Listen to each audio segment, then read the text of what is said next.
Excited to catch up with the play-by-play voice of the UCLA Bruins, Josh Lewin. Josh, thanks for joining us. How are you? We're excited to, kind of excited to head to Lexington. It would have been easier to head to Seattle or something, but that's what we got, right? Man, isn't that the truth? BYU got that Denver draw, so we're all excited because that's just a quick, close trip. But my co-host, Scott Gerard, is the play-by-play voice of the Utah State Aggies, and he's been on an airplane since, what was it, Lloyd? He left Monday just before the show. It feels, it feels like my co-host has been gone for a week trying to get into Lexington, but it doesn't seem to be taking you that long, Josh. Yeah, well, I'm going to go tomorrow. Game's not till 9:35 p.m. Thursday Lexington time, so I'll take tomorrow as my travel day, and that's plenty for me. UCLA's traveled a lot this year. Well, I wish that Scotty G would do the same, but he has got a different flight schedule apparently. We're giving him a hard time, Josh, because it just feels like he's been gone flying forever. But you're right. This is a tough one to get to, but there's a Rupp Arena, man. This is the great of the great. What a great venue. It might not feel like that to UCLA because obviously they're a blue blood and they play in their own greatness, but this is going to be a pretty fun place to go play, isn't it? Yeah, no doubt. I mean, Rupp is great. I've been fortunate enough to be there a couple times. UCLA was there the Lonzo Ball year, which was, like 9 years ago now. But, yeah, great atmosphere. I mean, they live and die basketball, so you appreciate that. And, interesting draw, with the Gonzagas and the likes out there. I mean, there's certainly going to be some attention being paid. And, obviously this matchup with the Aggies should be really good. So give me your thoughts on your Big Ten run. I'm curious what you think about this new conference and UCLA's existence of its basketball team in this conference. Yeah, it's still, even with football season in the bank, it still feels kind of weird. Yeah, it just will, I think, for another few years. It'll become the new normal, and we'll all figure it out. But, these are not exactly traditional rivalries with Rutgers and Penn State and Maryland and whatever. Great that they kept USC. That was the big one, obviously, and we got a great rivalry with Oregon. But to lose the Arizonas and teams like that, Stanford and Cal, it is still an adjustment to be sure. And Mick Cronin's been outspoken about all the back and forth, but money talks, and we all know that. That's what the move to the Big Ten was all about, and it's definitely lent to some great venues and some interesting matchups and some great basketball. But it does wear on you a little bit. It does. There's no doubt about it. I call the games for BYU football, and that Big 12 travel schedule has been really interesting. Getting out to West Virginia, or getting into Cincinnati, or getting out to, you get it. Yeah, getting out to Ames. There's some tough travel spots, and I got to imagine there's some of that for you. There is, although, it's all, sometimes you forget that we used to have to go to Pullman too, and that was never easy. So, but yeah, it is, this is the new normal, and we'll figure it out. Well, finished fourth in the Big Ten with a record of 22-10. And just talk about the draw that UCLA got as a 7 seed. Was the team and the staff, were they overly happy about it? And what were your thoughts about the positioning and matchup against Utah State? Well, I think it's going to be an interesting matchup, obviously, because Utah State, when better than anybody, when it's rolling, can really dazzle you with some points on the scoreboard. And the Bruins have run into a lot of that lately. I feel like they got Purdue's best game of the year, Illinois' best game of the year. I don't think Wisconsin will ever have 3 guys combined to go 12 for 12 from beyond the arc ever again. And that's what the Bruins got when they ran into that buzzsaw in the Big Ten tournament. So it's scary because it just feels like there's been a lot of that UCLA has come up against lately, but they pride themselves on defense. They pride themselves on shutting down high scorers. They've got Kobe Johnson, who's a really tremendous defensive player. His brother's in the NBA.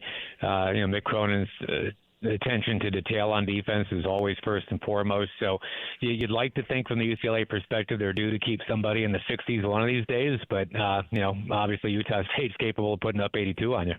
Yeah, no doubt. Utah State's got a fantastic team, and there's a lot of things that I like about this Bruins team. You talked about Kobe Johnson.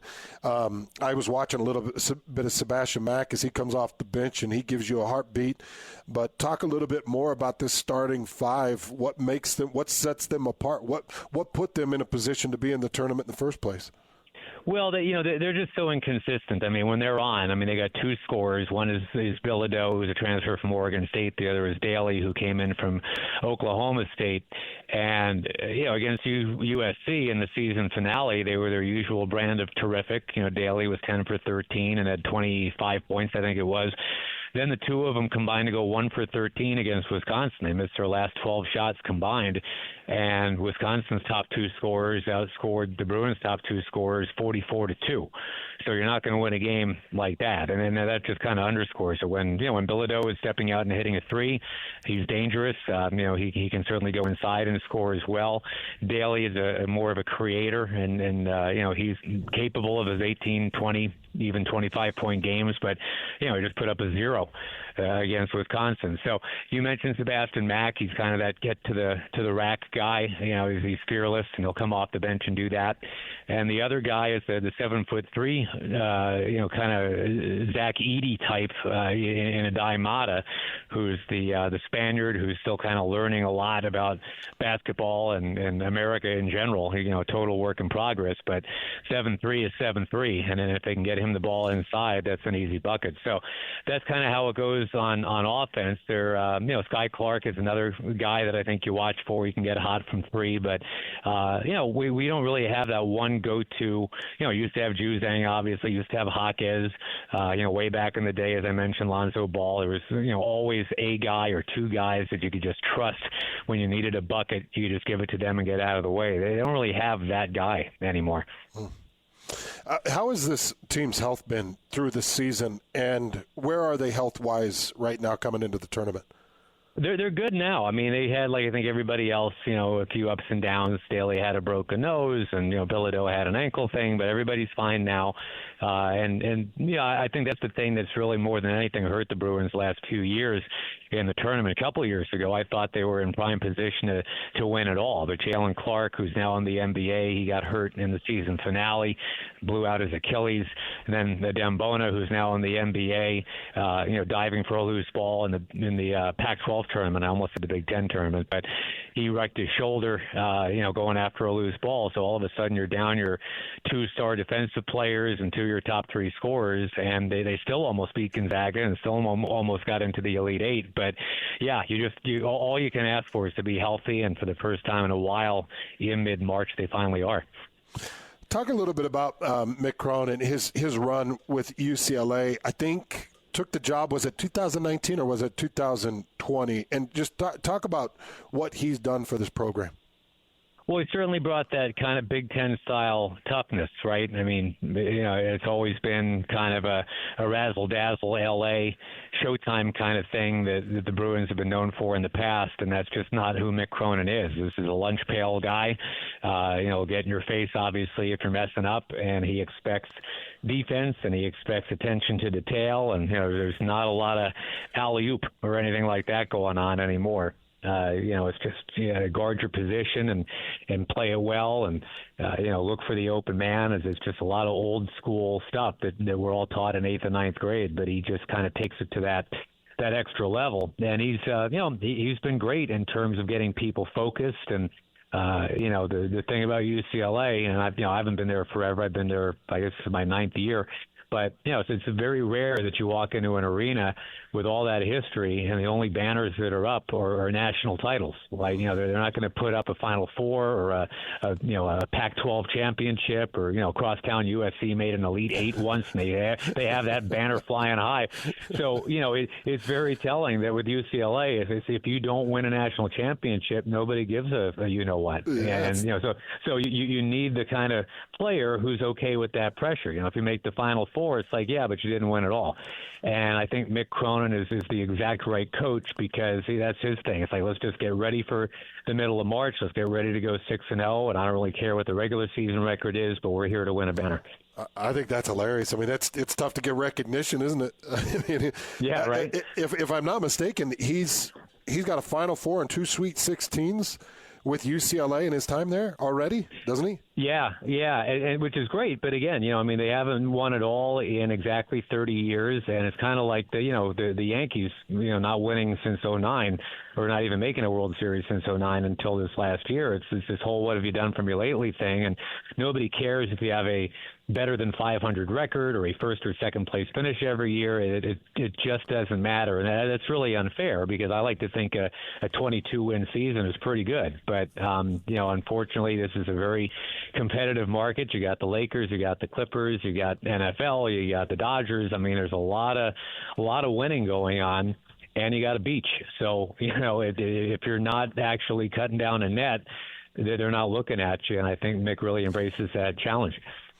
Well, Josh, before we let you go, just give us your thoughts, kind of your early projections as you've gone through the Utah State roster. I know you had some thoughts on their offense, but just your thoughts on UCLA's ability to compete with this Utah State team. Yeah, I mean, I think it's going to be a great game. And then Utah State, I think, scares everybody at UCLA. There's a lot of healthy, well-earned respect. A lot of guys that have been in the tournament before, and the Bruins have very few. Because anybody who was on last year's team didn't go. So I think it literally is a matter of if you guys get hot, and you're certainly capable of doing that, you're not getting 10 or 11 threes, it's going to be a problem.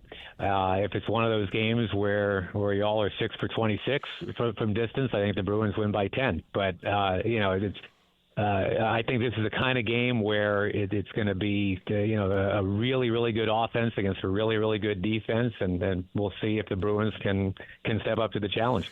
How'd you feel about that bracket draw? Potentially seeing number 2 Tennessee in the round of 32 and bumping into, I believe it's Kentucky that sits in that end of the bracket. How did you feel about that bracket draw with potentially Tennessee in the second round?